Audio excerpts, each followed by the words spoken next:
Hello everyone. RSMSSB JE की class 33 में आप लोगों का वेलकम है। यहाँ क्लास 33 जो है वो बीएमसी एंड सीटी की लास्ट क्लास है, यानी building materials and concrete technology.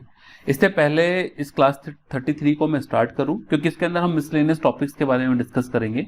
जितने भी मेजर टॉपिक्स हैं मैं आपको पहले बता चुका हूँ बीएमसी एंड सीटी के, और उससे रिलेटेड जो इस बार क्वेश्चन बनेंगे एग्जाम के अंदर आरएसएमएसएसबी में वो भी मैं आपको बता चुका हूँ। ठीक है, यानी मैं ब्रिक हो गया, स्टोन्स हो गया, टिम्बर, सीमेंट, कंक्रीट सब कवर अप कर चुका हूँ। तो क्लास 33 की बात करते हैं। आज हम जिन टॉपिक की बात करेंगे वो है पेंट एंड डिस्टेम्पर, जो कि मेजर टॉपिक है। देन ग्लास, स्टील, प्लास्टिक और एसफाल्ट एंड बिटुमिन मैंने इसके साथ इसलिए लिया है क्योंकि इस बार आपके सिलेबस में ट्रांसपोर्टेशन नहीं है, जबकि एसफाल्ट एंड बिटुमिन के ऊपर क्वेश्चन एग्जाम में आते रहे हैं, इसलिए मैं यहाँ पे इन टॉपिक्स को कवर करूंगा। ठीक है, तो बिफोर स्टार्टिंग मैं आपको एक बार डिटेल सिलेबस बता देता हूँ। डिटेल सिलेबस में सबसे पहले हम बात करेंगे पेंट एंड डिस्टेम्पर की। तो पेंट एंड डिस्टेम्पर के जो बेसिक कॉन्स्टिट्यूएंट्स है, उनकी सिग्निफिकेंसेज और उनकी वैल्यूज आपको पता होनी चाहिए। वो बेसिक कॉन्स्टिट्यूएंट्स कौन कौन से हैं? Base, vehicle, dryer and thinner, right. फिर कलर पिगमेंट्स की बात करेंगे कि किस पिगमेंट की वजह से कौन सा कलर पेंट के अंदर आता है। ठीक है, फिर उसके बाद करेंगे हम वेरियस टाइप ऑफ पेंट्स की और उसकी यूसेस की, यानी aluminium, asbestos, cellulose paint, plastic, bituminous, cement, enamel, oil, silicate, graphite paint. ठीक है, इनके स्पेसिफिकेशन के कंपोजिशन एंड यूसेस आपको पता होने चाहिए। देन पेंटिंग ऑफ वुड की बात करेंगे एंड प्राइमर की बात करेंगे। डिजायरेबल प्रॉपर्टीज ऑफ पेंट के अंदर से भी क्वेश्चन एग्जाम में बन सकता है। डिस्टेम्पर डिफरेंट टाइप के होते हैं, यानी white, coloured and oil bound distemper, उसकी प्रॉपर्टीज से भी एग्जाम के अंदर क्वेश्चन बन सकता है। ठीक है, देन उसके बाद नेक्स्ट टॉपिक है जिसमें से लास्ट टाइम भी एग्जाम में क्वेश्चन आया था, और वो कौन सा टॉपिक है? Varnishes, right. तो वार्निशेस एंड रेजिन्स के ऊपर एग्जाम में क्वेश्चन बन सकता है। Then desirable properties of paint के ऊपर एग्जाम में मैंने बता ही दिया आपको क्वेश्चन बन सकता है। और टाइप ऑफ वार्निश के ऊपर लास्ट टाइम क्वेश्चन भी आया है, कौन सा आया है? उसमें स्प्लिट वार्निश के ऊपर क्वेश्चन आया है। ठीक है ना, ये क्वेश्चन मैंने यहाँ पे कवर अप भी किया हुआ है। देन इंग्रेडिएंट ऑफ ग्लास, जब ग्लास के इंग्रेडिएंट्स की बात करते हैं तो सबसे इंपॉर्टेंट जो इंग्रेडिएंट है ग्लास में वो है सिलिका। अब सिलिका के डिफरेंट कॉम्बिनेशन बनते हैं। अगर सोडा और लाइम से बन गया तो सोडा लाइम ग्लास हो गया, पोटाश और लाइम से बन गया तो पोटाश लाइम ग्लास हो गया। तो ये सब हमको पढ़ना है। देन इंडियन स्टैंडर्ड कोड जो 1761 है वो शीट ग्लास के लिए स्पेसिफाई है, एंड डिफरेंट टॉलरेंस वैल्यू के लिए उसकी थिकनेस से रिलेशन दिया हुआ है। तो मैंने यहाँ पे क्वेश्चन लिया हुआ है इस पूरे वीडियो के अंदर, चाहे तो आप इस कोड को अलग से ना पढ़े और उसमें जो सॉल्यूशन पार्ट है उसको ध्यान रख लेगा, इतना सफिशिएंट होगा। देन फेरस आइटम की बात करते हैं तो फेरस आइटम में स्टील मेजर आइटम है। ठीक है, उसकी properties, carbon content, steel content, Young's modulus, strength कितनी होती है। देन उसके बाद TMT and CTD bars. TMT मतलब थर्मो मैकेनिकली ट्रीटेड, और सीटीडी मतलब, ठीक है ना, कोल्ड ट्रीटेड डिफॉर्म्ड बार्स। इनके बारे में आपको पढ़ना है। Then hot and cold working process से रिलेटेड मैंने क्वेश्चन भी लिया है इस वीडियो के अंदर, तो वो भी आपको पढ़ना पड़ेगा। ठीक है, और नॉन फेरस आइटम में एल्युमिनियम, लेड और जिंक की आपको बेसिक प्रॉपर्टी, जैसे कि स्पेसिफिक ग्रेविटी हो गई, स्पेसिफिक वेट हो गया, वो आपको पता होना चाहिए। देन दो तरह की प्लास्टिक होती है, thermoplastic and thermosetting plastic on basis of temperature. तो इन दोनों की प्रॉपर्टीज आपको पता होनी चाहिए। Then different type of asphalt होता है जो कि वाटर प्रूफिंग के लिए यूज होते हैं। ठीक है, जैसे मास्टिक एसफाल्ट हो गया, एसफाल्टिक एसफाल्ट, कटबैक एसफाल्ट, इनके डिफरेंट ग्रेड्स है वो आपको पता होनी चाहिए। Then properties of bitumen and tar और इनके कंपैरिजंस आप लोगों को पता होने चाहिए, क्योंकि इनमें से क्वेश्चन बनते हैं। तो जितने भी तरह के टॉपिक मैंने यहाँ पे डिस्कस किए उनसे इंपॉर्टेंट क्वेश्चन जो इस बार के एग्जाम में आ सकते हैं या बन सकते हैं, वो सारे इंपॉर्टेंट क्वेश्चन मैं आज आपके साथ शेयर करूंगा। तो पहला इंपॉर्टेंट क्वेश्चन है, which of the following base is not provided protection against rusting. Rusting के अगेंस्ट प्रोटेक्शन कौन प्रोवाइड नहीं कराता है, ये पूछा है। ठीक है ना, रस्टिंग के अगेंस्ट, राइट। तो आपसे इस क्वेश्चन के अंदर जब ये पूछा है कि नहीं प्रोवाइड कराता है, तो सबसे पहले आपको ये पता होना चाहिए कि बेस कौन कौन से होते हैं, बेस का मतलब क्या होता है, और जो चारों ऑप्शन दे रखे हैं क्या ये चारों बेस है। तो पहली बात मैं आपको बता देता हूं, बेस एक ऐसा तरह का सब्सटेंस होता है या मेटेलिक ऑक्साइड होता है, जब भी आप सरफेस के ऊपर उसको अप्लाई करते हैं तो वो सरफेस को एक बॉडी प्रोवाइड कराता है जिसके ऊपर कि आप पेंट को अप्लाई कर सके। ठीक है ना, और उसकी वजह से सरफेस की ओपेसिटी या उसकी विजिबिलिटी इंक्रीज होती है। तो यहाँ पे जो चारों ऑप्शन दे रखे हैं, red lead, oxide of iron, white lead and titanium dioxide, चारों ही बेसिस है। बट इन चारों बेसिस में 3 बेसिस वो है जो कि रस्टिंग के अगेंस्ट प्रोटेक्शन प्रोवाइड कराते हैं और एक बेस वो है जो कि नहीं कराता है, वही आपका आंसर होगा। तो देखते सॉल्यूशन में, white lead, this is a carbonate of lead, it is more suitable for wood surface and not used for iron surfaces as it doesn't afford protection against rusting। तो इसका मतलब ये हो गया कि आपका जो करेक्ट आंसर बन गया वो कौन सा बन गया, ठीक है ना, व्हाइट lead। व्हाइट lead ही एक ऐसा lead है कि जो कि रस्टिंग के अगेंस्ट प्रोटेक्शन प्रोवाइड नहीं करा रहा है, यानी कौन सा आंसर बन गया आपके पास यहाँ पे, सी ऑप्शन, ठीक है। उसके बाद सेकंड है red lead, it is an oxide of lead, it has excellent properties of rust prevention and therefore used for painting iron surfaces and priming coat for wooden surfaces। इसका मतलब ये होगा कि रेड lead प्रोवाइड कराता है rusting के against protection. Oxide of iron, this is an oxide of iron and is use as priming coat for iron surface. तो iron surface के लिए हम यूज कर रहे हैं, इसका मतलब डेफिनेटली ये भी प्रोटेक्शन प्रोवाइड कराता है। Titanium dioxide, it is an oxide of titanium of brilliant whiteness, it is non poisonous and unaffected by heat and acid. तो एसिड से अनअफेक्टेड, इसका मतलब कोरोजन ये नहीं करेगा, कोरोजन नहीं करेगा, इसका मतलब प्रोटेक्शन अगेंस्ट रस्टिंग प्रोवाइड कराता है। तो कौन नहीं कराता है, only white lead। Okay, question number 2 है, the best material used for damp proofing is bitumen, tar, asphaltic emulsion, mastic asphalt. ठीक है, जो बेस्ट मटेरियल है जो यूज करते हैं हम, वो कौन सा होता है डैम प्रूफ कोर्स के लिए, वो होता है आपका mastic asphalt. Only one option, ठीक है ना। लेकिन अगर आपसे पूछा जाए कि कौन कौन से मटेरियल है जो डीपीसी के लिए यूज कर सकते हैं, तो उसमें चारों ऑप्शन आएंगे, bitumen, tar, asphaltic emulsion, mastic asphalt. मतलब water proofing and dam proofing के लिए चारों ही यूज होते हैं। लेकिन जब बेस्ट की बात करेंगे तो डीपीसी बेस्ट की बात करेंगे तो मास्टिक एस्फाल्ट करेक्ट आंसर होगा। मास्टिक एस्फाल्ट से पहले मैं आपको बताता हूं एस्फाल्ट क्या होता है। एस्फाल्ट 2 तरीके के होते हैं, नेचुरल एंड आर्टिफिशियल। जो नेचुरल एस्फाल्ट होता है उसके अंदर हम जब मिनरल या सैंड मिक्स करते हैं तो मास्टिक एस्फाल्ट बनता है। और मास्टिक एस्फाल्ट की जो प्रॉपर्टीज होती है वो वॉइडलेस एंड इम्परमेबल सरफेस प्रोवाइड कराने की होती है, जिसके अंदर से सीपेज ना हो पाए। तो डीपीसी के केस में ये बेस्ट हो जाएगा, यानी mastic asphalt. Question number 3, which of the following plastic may not be returned back in liquid form. ठीक है, thermoplastic, thermoset plastic, both A and B and neither A nor B. जो thermoplastic होती है वो क्या होती है, टेम्परेचर के साथ सॉफ्ट होती है और जब कूल करते हैं उसको तो हार्ड होती है। जबकि जो थर्मोसेट प्लास्टिक होती है वो इसके जस्ट रिवर्स होती है। तो थर्मोसेट प्लास्टिक जो होती है टेम्परेचर के साथ वो रिजिड हो जाती है, ठीक है ना। और यही रीजन है कि थर्मोसेट प्लास्टिक एक बार टेम्परेचर के साथ रिजिड हो जाती है तो वापस अपनी स्टेट के अंदर यानी लिक्विड स्टेट के अंदर नहीं आ पाती, वो परमानेंटली सॉलिड स्टेट के अंदर चली जाती है। जबकि जो थर्मोप्लास्टिक होती है वो वापस से रीमेल्ट कर सकते हैं उसको हम लिक्विड स्टेट के अंदर। तो ये पूछ रहा है कि किसको नहीं कर सकते, यानी थर्मोसेट प्लास्टिक को नहीं कर सकते। तो करेक्ट आंसर क्या हो जाएगा हमारे पास, B option. Question number 4, polyesters are made by condensation of alcohol, diacid, both option A and B, neither A nor B. देखिए पॉलिस्टर जो होते हैं अल्कोहल एंड डाई एसिड दोनों के कंडेंसेशन से बनते हैं। और यहाँ पे जो अल्कोहल यूज होता है वो कौन सा अल्कोहल यूज होता है, वो है इथिलीन ग्लाइकोल, ठीक है। और जो डाई एसिड यूज होता है वो थैलिक एसिड होता है, या यू कैन से एरोमेटिक डाई कार्बोक्सिलिक एसिड है। तो आपको यहाँ पे जो क्वेश्चन में याद रखना है पॉलिस्टर के लिए, तो वो ये याद रखना है कि अल्कोहल और डाई एसिड का कॉम्बिनेशन होता है ये। और जहाँ पे अल्कोहल जो यूज करते हैं वो ग्लाइकोल यूज करते हैं और डाई एसिड जो यूज करते हैं वो थैलिक एसिड यूज करते हैं। इनके जो केमिकल फॉर्मूले हैं वो याद रखने की जरूरत नहीं है, वो सिर्फ समझाने के लिए मैंने यहाँ पे मेंशन किए हैं। तो आंसर क्या हो जाएगा, सी ऑप्शन, यानी both A and B. Question number 5, which of the following is used as a vehicle in paints, linseed oil, sesame oil, olive oil, both A and B. देखिए vehicle वो होता है जो paint के अंदर mix करते हैं जिससे कि वो पेंट को एक लिक्विडिटी या फ्लूइडिटी प्रोवाइड कराता है और जो इवनली या यूनिफॉर्मली स्मूथली स्प्रेड हो जाए सरफेस के ऊपर, ठीक है। तो जो मोस्ट यूजेबल व्हीकल है वो है लिंसीड ऑयल। इसके अलावा हम पॉपी ऑयल भी यूज करते हैं, टंग ऑयल भी यूज करते हैं, नट ऑयल भी यूज करते हैं, बट बेस्ट है लिंसीड ऑयल, ठीक है। क्वेश्चन नंबर 6 पे आते हैं। क्वेश्चन 6 देखिए काफी इंपॉर्टेंट है। ये क्वेश्चन लास्ट ईयर यानी 2016 के अंदर RSM SSB में आ चुका है, तो मैं थोड़ा डिटेल में इसके बारे में बताऊंगा आपको। यहां पे पूछ रहा है which of the following range of pigment volume concentration number is recommended for paints for prime coat on timber. सबसे पहली बात है यहां पे पिगमेंट वॉल्यूम कंसंट्रेशन नंबर यानी PVCN क्या होता है।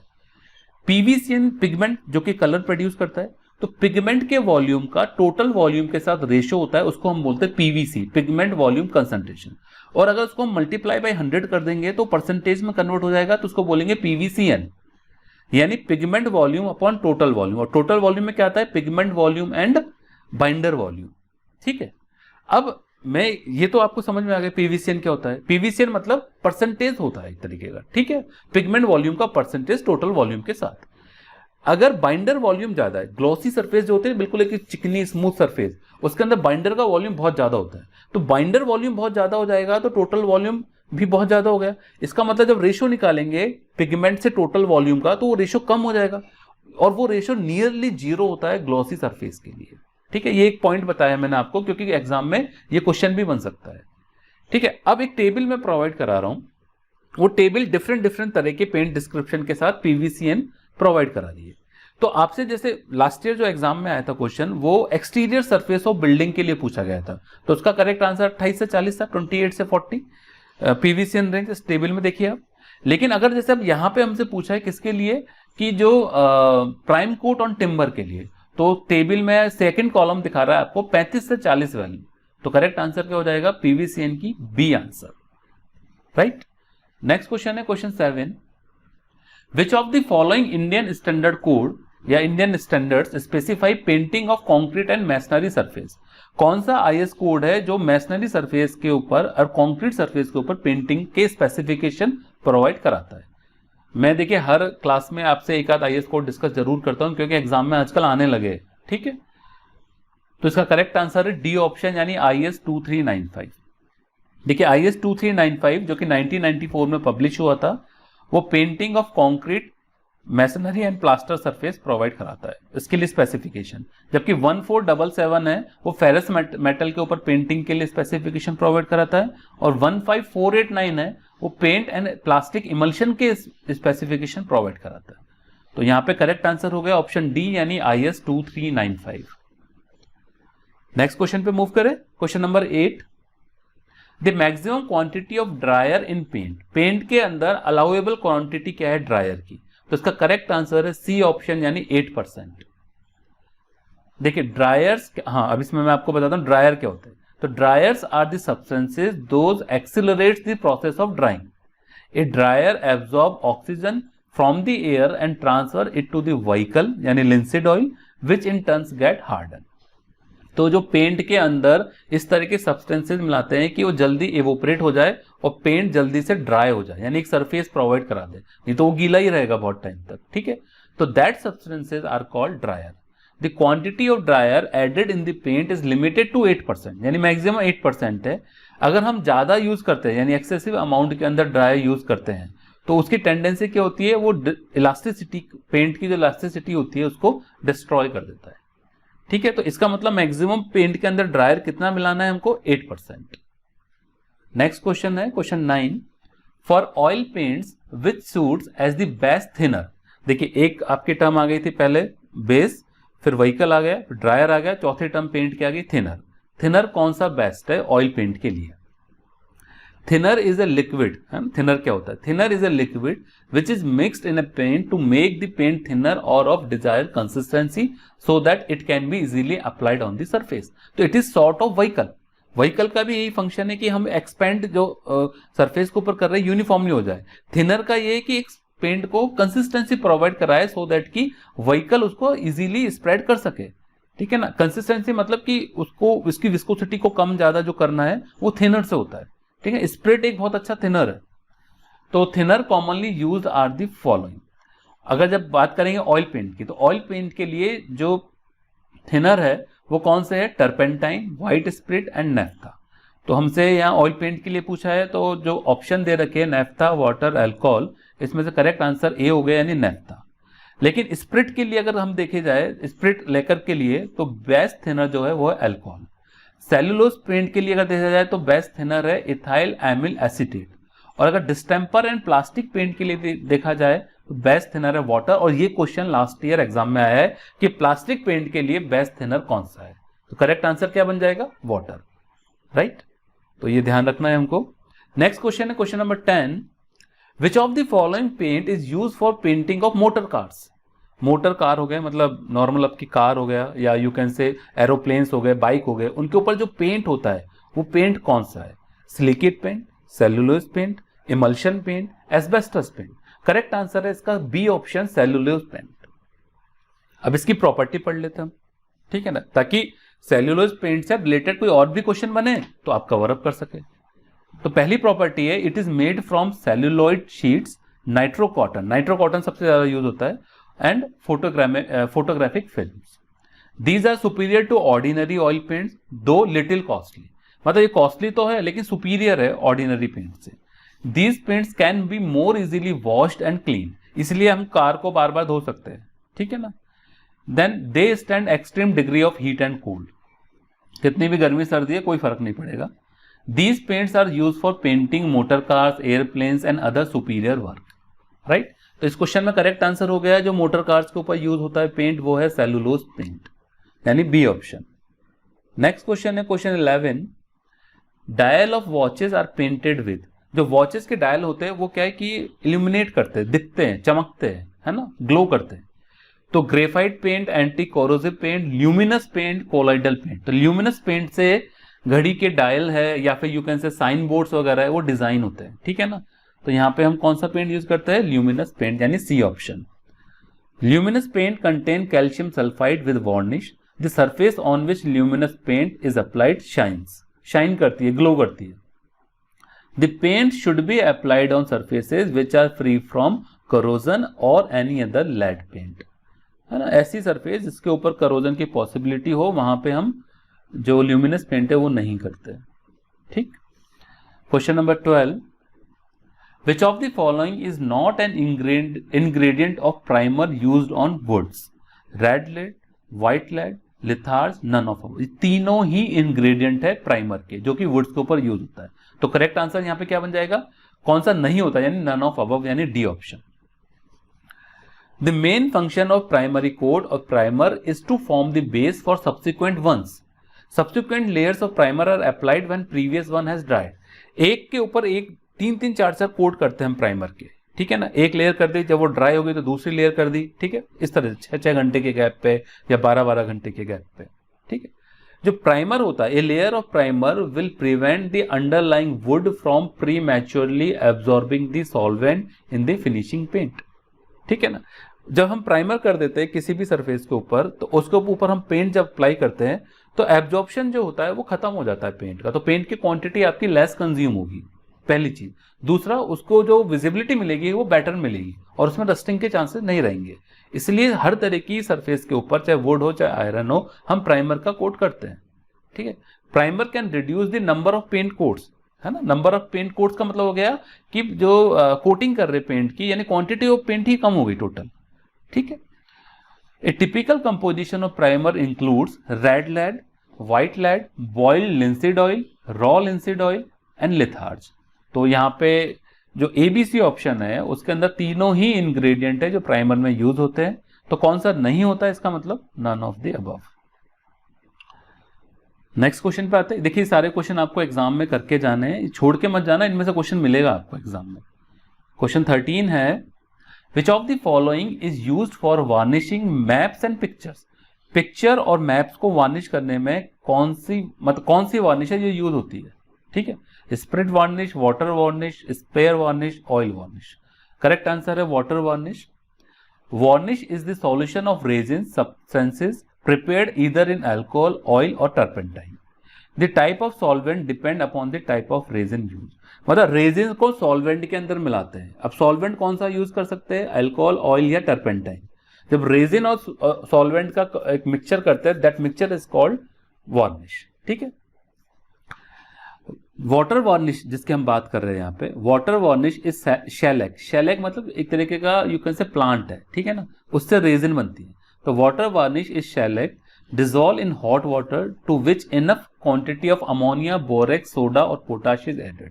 तो ये वाटर वार्निश बनाने के लिए हम शेलेक रेजिन लेते हैं, उसके साथ जो सॉल्वेंट लेते हैं वो कौन सा लेते हैं, अमोनिया का, हॉट वाटर के अंदर ही अमोनिया, बोरेक्स, सोडा और पोटाश यानी पोटेशियम। ठीक है, और ये जो वाटर वार्निश होती है कहाँ काम आ रही है, मैप और पिक्चर्स के ऊपर काम आती है। ठीक है ना, तो वार्निश का मतलब समझ गए, वार्निश क्या होती है, टाइम के साथ साथ धीरे धीरे उसके अंदर से जो सब्सटेंसेस होते हैं यानी सॉल्वेंट होते हैं वो एवोपरेट हो जाते हैं और ट्रांसपेरेंट सरफेस रेजिन की बन जाती है। ठीक है, इसको हम बोलते हैं वार्निश। तो वार्निश क्या होती है, सॉल्वेंट प्लस रेजिन को मिलाते हैं तो वार्निश बनती है। रेजिन डिफरेंट डिफरेंट हो सकते हैं, सॉल्वेंट नॉर्मली हम ऑयल, अल्कोहल या टर्पेंटाइन यूज करते हैं। ठीक है, और ऑयल या जो सॉल्वेंट यूज कर रहे हैं समय के साथ वो एवोपरेट हो जाता है और एक सॉलिड सरफेस रेजिन की आ जाती है। अब जो मैप और पिक्चर्स के लिए यूज करते हैं वाटर वार्निश यूज करते हैं, उसके अंदर जो रेजिन यूज कर रहे हैं वो शेलैक है जो कि एक तरह का प्लांट है, और हॉट वाटर है उसका सॉल्वेंट है। और हॉट वाटर के अंदर हम क्या मिला रहे हैं, अमोनिया, बोरेक्स, सोडा और पोटाश। ठीक, क्वेश्चन 14 पे आते हैं। The ratio of Young's modulus of mild steel to that of high tensile steel. देखिए तकरीबन सभी तरह की स्टील का जो यंग मॉडल्स होता है वो 190 से 215 गीगा पास्कल के बीच में होता है, यानी बराबर सा ही होता है। तो जो रेशो आता है रिस्पेक्टिव रेशो वो ऑलवेज 1 आएगा यानी C. The Young's modulus of all type of steel is approximately same between 190 to 215 GPa, hence the required ratio would be 1 यानी C option. Question 15, percent carbon content in mild steel. देखिए इसके लिए मैं एक table दूंगा आपको। Steel का जब क्लासिफिकेशन करते हैं कार्बन कंटेंट के बेसिस पे, तो माइल्ड स्टील वो है जिसमें कार्बन कंटेंट 0.15 से 3.3 है परसेंट में।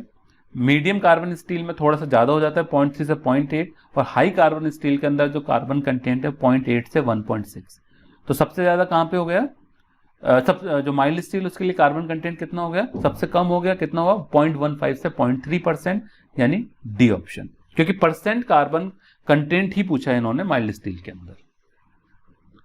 Question 16, hot working of metals by hammer is called. ये जो फॉर्जिंग, रोलिंग, कूलिंग, हीटिंग, ये सब जो प्रोसेस है ना, ये बेसिकली हॉट वर्किंग प्रोसेस है। ठीक है ना, कूलिंग तो इसमें कोई प्रोसेस है ही नहीं, बाकी तीनों प्रोसेस है।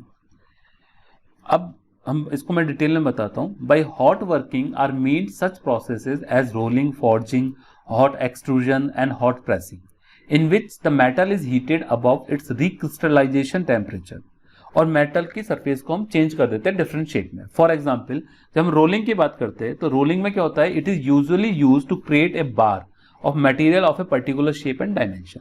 मतलब एक बार अगर हमको एक सरिया बनाना है, यू कैन से, ठीक है ना, तो बार बनाने के लिए हम रोल्ड करेंगे उसको। ठीक है, एक पर्टिकुलर शेप के अंदर हम उसको ढालेंगे। ठीक है, इस प्रोसेस को क्या बोलते हैं, रोलिंग। एक्सट्रूशन क्या होता है, it is the process by which great pressure is applied to heated metal billet causing it to flow through a restricted orifice। और restricted orifice का मतलब हो गया एक होल है, उसके अंदर से हम जो मेटल है उसको हम इतना ज्यादा मेल्ट करते हैं कि उसके अंदर से प्रोसेस हो और वो मोल्ड के अकॉर्डिंग वो कन्वर्ट हो जाए। इसको बोलते हैं हम हॉट एक्सट्रूजन प्रोसेस। फॉर्जिंग में क्या होता है, हम हैमर वगैरह यूज करते हैं या प्रेसिंग मशीन यूज करते हैं शेप को चेंज करने के लिए। तो फॉर्जिंग होता है, it is the hot working of metal by hammers, presses और फॉर्जिंग मशीन्स। तो क्वेश्चन में हमसे पूछा है hot working of metals by hammer is called. Hammer जहां पे यूज कर रहे हैं, इस तरह के हॉट वर्किंग मेथड को क्या बोलते हैं हम, तो इसका करेक्ट आंसर हो जाएगा, इसको हम फॉर्जिंग बोलते हैं। तो जितने भी तरह के प्रोसेस है, चाहे रोलिंग, फॉर्जिंग, हॉट एक्सट्रूजन या प्रेसिंग, ये सारे क्या है, मेटल के एक शेप से दूसरे शेप में बदलने के प्रोसेस है। तो इसमें करेक्ट आंसर आ जाएगा आपके पास ए ऑप्शन, फॉर्जिंग। क्वेश्चन आ रहा है अभी 17 number, ratio of specific gravity of steel to that of aluminium is about. देखिए स्टील की जो स्पेसिफिक ग्रेविटी होती है वो अप्रोक्सीमेटली 7.85 होती है और एल्यूमिनियम की 2.7 के आसपास होती है। तो दोनों का रेशियो पूछा है, तो 7.85 अपॉन 2.7 यानी 2.91। तो अप्रोक्सीमेट आंसर क्या जाएगा, सी ऑप्शन यानी 3। क्वेश्चन 18 है, हाँ ये देखिए मैं आपको जो सिलेबस वाले पार्ट में बता रहा था, IS 1761 के क्या स्पेसिफिकेशन आपको याद रखना है ग्लास से रिलेटेड। तो according to IS 1761 the allowable tolerance for sheet glass of thickness 5 mm is. इसका मैं देखो स्पेसिफिकेशन बताता हूं। अकॉर्डिंग टू IS 1761 कब पब्लिश हुआ था, 1960 में। The tolerance allowed in the length and width of sheet glass, यानी शीट ग्लास की डायमेंशन के अंदर जो टॉलरेंस है वो plus minus 1.5 mm and plus minus 2 mm possible है। प्लस माइनस 1.5 mm कम लेते हैं, जबकि शीट ग्लास की थिकनेस 2.5 से कम है, और अगर थिकनेस 3 mm से ज्यादा है तो प्लस माइनस 2 mm लेते हैं। तो यहाँ पे जो शीट ग्लास की क्वेश्चन में थिकनेस दे रखी है वो 5 mm दे रखी है, तो इसका मतलब कितना अलाउंस हो जाएगा maximum tolerance, plus minus 2 mm, यानी B option. Okay, question number next है 18 के बाद 19 नंबर, ब्लैंक दिया हुआ है, is a mixture of finely crushed marble, asbestos and cement. तो करेक्ट आंसर हो जाएगा C, asbestos marble plaster is a mixture of finely crushed marble, asbestos and cement. देखिए, a beautiful marble like finish, अच्छी finish marble finish करनी है आपको, किससे obtain होती है? Using asbestos marble plaster. और एस्बेस्टस मार्बल प्लास्टर किससे बनता है? It is a mixture of crushed marble, है ना, मार्बल के टुकड़े, एस्बेस्टस एंड सीमेंट। फाइन। और आज का लास्ट क्वेश्चन है question number 20, chemical composition of glass essentially consist of which of the following ingredient. मैंने सिलेबस के टाइम पे बताया था ग्लास के अंदर सिलिका तो होता ही है, अब उसके अंदर सोडा या पोटाश आ जाएगा तो उसका नाम चेंज हो जाएगा, लेड आ जाएगा तो उसका नाम चेंज हो जाएगा। तो एसेंशियल कंपाउंड जो है वो क्या है? सिलिका तो है ही। तो ए ऑप्शन तो करेक्ट हो गया। और थोड़ा डिटेल में देख लेते हैं। The glass is not a single compound, it essentially consist of silica in addition to other ingredients. For example, अगर हम सोडा लाइम ग्लास की बात करेंगे तो इसका फॉर्मूला क्या है? Na2.CaO6SiO2, ठीक है ना। अगर हम पोटाश लाइम ग्लास की बात करेंगे तो इसका फॉर्मूला है K2O.CaO.6SiO2। और अगर हम पोटाश लेड की बात करेंगे तो इसका फॉर्मूला है K2O.PbO.6SiO2। तो तीनों तरह के ग्लास के अंदर, तीनों तरह की वैरायटीज ऑफ ग्लास के अंदर SiO2 यानी सिलिका फ्रीज है। तो एसेंशियल कंपाउंड जो ग्लास का है, यानी एसेंशियल केमिकल कंपाउंड है, वो क्या है? सिलिका। फाइन, तो ये चीज हमको पता होनी चाहिए। ओके, तो आज की क्लास हम यहीं पे ओवर करते हैं, और इसी के साथ बीएमसी और सीटी जो सब्जेक्ट है वो खत्म हो गया। नेक्स्ट सब्जेक्ट, एक छोटा सब्जेक्ट लेंगे हम, कंस्ट्रक्शन टेक्नोलॉजी। उसमें से भी एक क्वेश्चन या दो क्वेश्चन आने की पॉसिबिलिटी है एग्जाम के अंदर, ठीक है, क्योंकि आता भी है। कंस्ट्रक्शन टेक्नोलॉजी का मतलब है मैसनरी, डोर, विंडोज या इसके फोल्डिंग वगैरह के बारे में हम वहां पे क्वेश्चन लेंगे। तो बहुत छोटा सा है, वो 2 या 3 क्लास में कवर अप हो जाएगा। उसके बाद फिर इंपॉर्टेंट सब्जेक्ट जो है सॉइल मैकेनिक्स, उसकी बात करेंगे, ठीक है। तो जिन्होंने 33 क्लास तक की क्लासेस अभी तक नहीं देखी है वो ये वीडियोस को देख ले, समझ ले कि इस बार एग्जाम में क्या आने वाला है, और इन सारे वीडियोस की जो पीडीएफ है इन वीडियो के साथ है, डाउनलोड करके वो फ्यूचर के लिए प्रैक्टिस करें। देखिए, अभी ज़्यादा टाइम नहीं बचा है, 30-35 दिन बचा है एग्जाम में, तो अकॉर्डिंगली आपको अपनी स्टडीज़ को थोड़ा और हायर लेवल पे